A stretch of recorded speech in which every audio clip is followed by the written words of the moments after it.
हर हर महादेव, हर हर महादेव। सोमनाथ मंदिर की कथा, इतिहास और महत्व।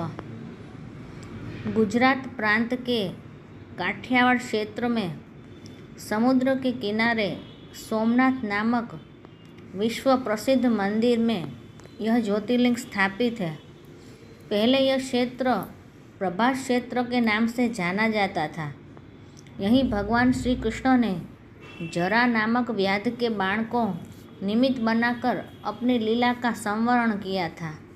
यहाँ के ज्योतिर्लिंग की कथा का पुराणों में इस प्रकार से वर्णन है।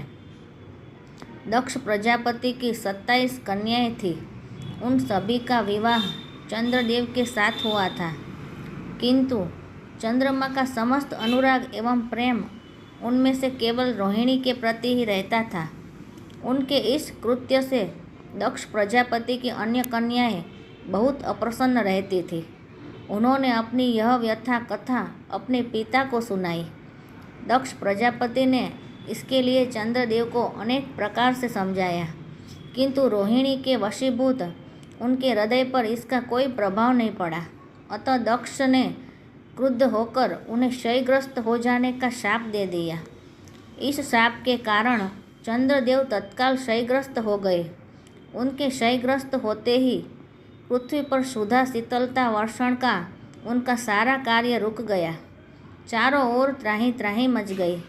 चंद्रमा भी बहुत दुखी और चिंतित थे। उनकी प्रार्थना सुनकर इंद्रादि देवता तथा वशिष्ठ आदि ऋषिगण उनके उद्धार के लिए पितामह ब्रह्मा जी के पास गए।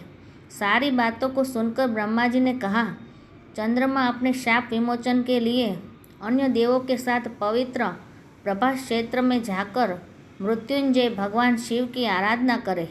उनकी कृपा से अवश्य ही इनका शाप नष्ट हो जाएगा और ये रोग मुक्त हो जाएंगे। इनकी कथा अनुसार चंद्रदेव ने मृत्युंजय भगवान की आराधना का सारा कार्य पूरा किया। उन्होंने घोर तपस्या करते हुए 10 करोड़ बार मृत्युंजय मंत्र का जाप किया।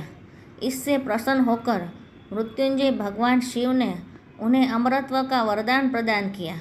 उन्होंने कहा, चंद्रदेव, तुम शोक ना करो।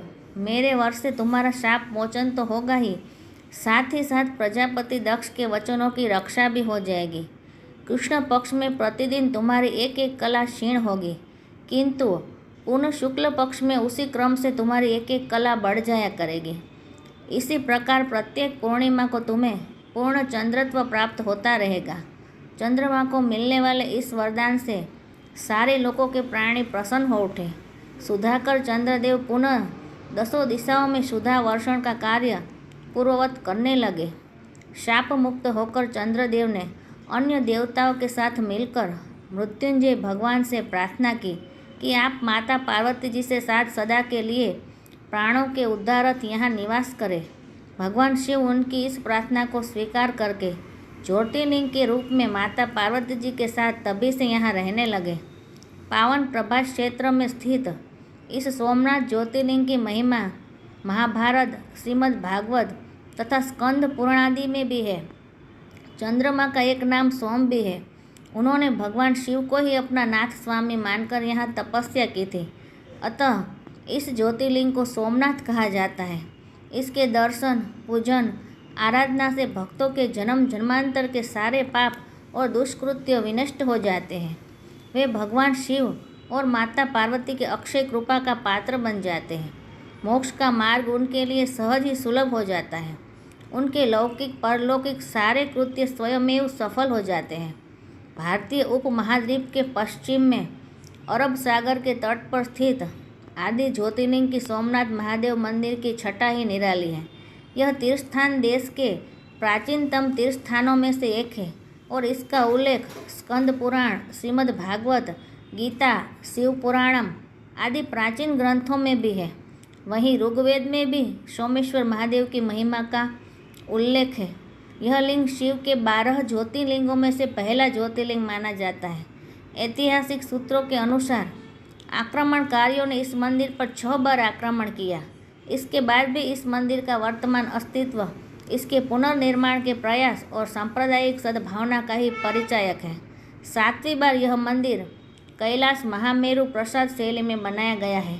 इसके निर्माण कार्य से सरदार वल्लभ भाई पटेल भी जुड़े रह चुके हैं। यह मंदिर गर्भगृह, सभा मंडप और नृत्य मंडप 3 प्रमुख भागों में विभाजित है। इसका 150 फुट ऊंचा शिखर है। इसके शिखर पर स्थित कलश का भार 10 टन है और इसकी ध्वजा 27 फुट ऊंची है।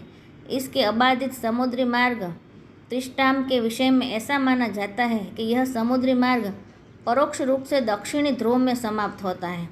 यह हमारे प्राचीन ज्ञान एवं सूझबूझ का अद्भुत साक्षी माना जाता है। इस मंदिर का पुनर्निर्माण महारानी अहिल्याबाई ने करवाया था।